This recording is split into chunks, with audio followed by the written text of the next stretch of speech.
Hello viewers, in this video we are going to see how to make a keystone jack on CAT6 cable.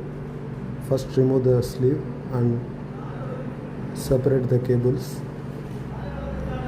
In this keystone just place the cables using the B color code.